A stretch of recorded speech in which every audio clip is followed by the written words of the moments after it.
9988-234 정말 잘 사는 삶일까? 여러분 한 번쯤 들어보셨을 겁니다. 9988-234 99살까지 팔팔하게 살다가 이틀이나 사흘만 앓고 죽자. 참 이상적이고 멋진 말입니다. 고통 없이 오래 살고 마지막도 짧고 깔끔하게 마무리되는 삶. 누구나 한 번쯤은 그렇게 살고 싶다고 생각합니다. 하지만 우리는 한 가지 질문을 던져야 합니다. 정말 그렇게 원하는 대로 살 수 있을까요? 우리는 지금 100세 시대를 살아가고 있습니다. 과거에는 오래 사는 것이 축복이었지만 지금은 다릅니다. 단순히 오래 사는 것이 아니라 어떻게 살고 어떻게 마무리하느냐가 더 중요해졌습니다. 특히 60을 넘긴 지금 우리에게 남은 시간은 단순한 노년이 아니라 인생을 정리하고 완성하는 시간입니다. 지금부터 어떻게 준비하느냐에 따라 우리의 마지막은 완전히 달라질 수 있습니다. 먼저 몸에 대해 이야기해 보겠습니다. 건강은 선택이 아니라 책임입니다. 나 자신을 위한 책임이기도 하지만 가족을 위한 책임이기도 합니다. 노년의 건강은 자식에게 짐이 되지 않기 위한 최소한의 준비입니다. 그렇다면 우리는 무엇을 해야 할까요? 가장 중요한 것은 습관을 바꾸는 것입니다. 첫째, 걷는 삶입니다. 거창한 운동이 필요하지 않습니다. 하루 30분, 아니 20분이라도 좋습니다. 햇빛을 받으며 걷는 것, 이것이 혈관을 살리고 근육을 살리고 뇌를 살립니다. 둘째, 식습관입니다.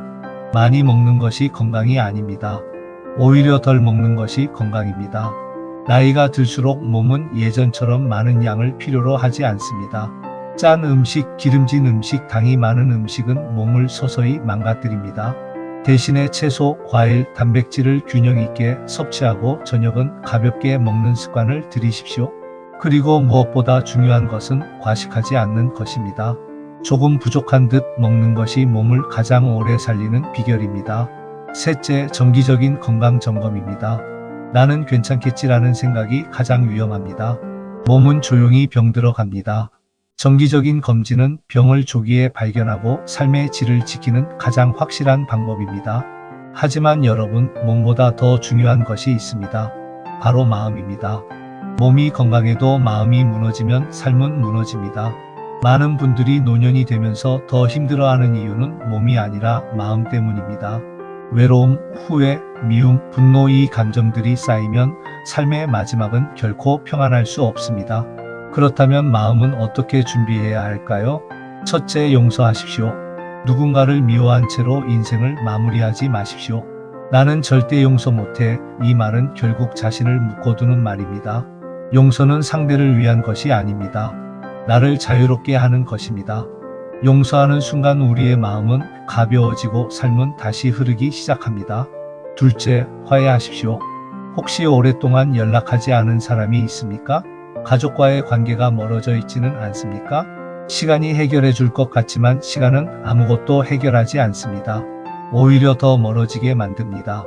먼저 손을 내미십시오. 먼저 전화하십시오. 먼저 찾아가십시오. 미안하다, 보고 싶다.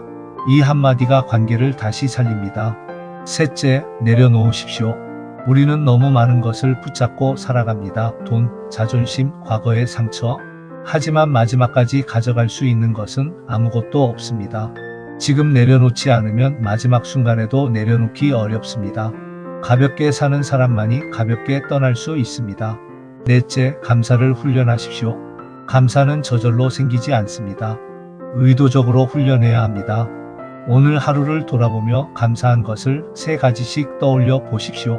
작은 것에도 감사할 수 있는 사람은 이미 행복한 사람입니다. 이제 우리는 한 가지 더 중요한 준비를 해야 합니다. 바로 마지막을 준비하는 지혜입니다. 죽음은 피할 수 없습니다. 그렇다면 준비해야 합니다. 그중 하나가 바로 사전연명의료의향서입니다. 많은 분들이 이 이야기를 꺼내면 불편해합니다. 하지만 이것은 죽음을 준비하는 것이 아니라 삶을 존중하는 선택입니다. 무의미한 연명치료를 계속할 것인지 아니면 자연스럽게 삶을 마무리할 것인지, 이 선택을 가족에게 맡겨서는 안 됩니다.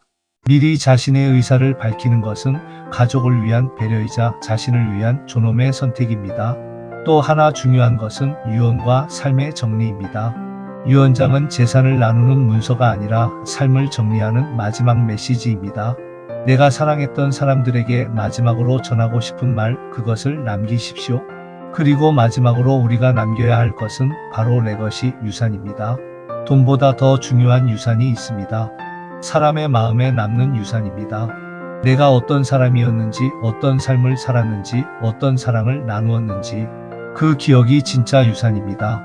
자녀에게 신앙을 남기고, 손주에게 사랑을 남기고, 이웃에게 따뜻함을 남기는 삶. 이것이 가장 아름다운 유산입니다. 9988234는 단순한 숫자가 아닙니다. 그 안에는 삶을 향한 간절한 소망이 담겨 있습니다. 하지만 그 삶은 저절로 이루어지지 않습니다. 준비된 사람만이 그 삶을 살아갈 수 있습니다. 여러분, 우리 모두 언젠가 마지막 순간을 맞이합니다. 그때 이렇게 말할 수 있기를 바랍니다. 나는 충분히 사랑했고, 나는 충분히 용서했고, 나는 충분히 감사했다. 이 고백이 있다면 며칠 아프고 죽는 것은 중요하지 않습니다. 어떤 삶을 살았는지가 모든 것을 결정합니다. 지금이 바로 시작입니다. 아직 늦지 않았습니다. 오늘부터 몸을 돌보고 마음을 정리하고 관계를 회복하고 삶을 준비하십시오. 그렇게 하루하루를 살아가다 보면 어느 날 우리는 두려움이 아니라 평안 속에서 마지막을 맞이하게 될 것입니다. 그것이 바로 진짜 9988234의 삶입니다. 구독과 좋아요를 눌러주시면 더 많은 분들과 이 영상을 나눌 수 있습니다. 감사합니다.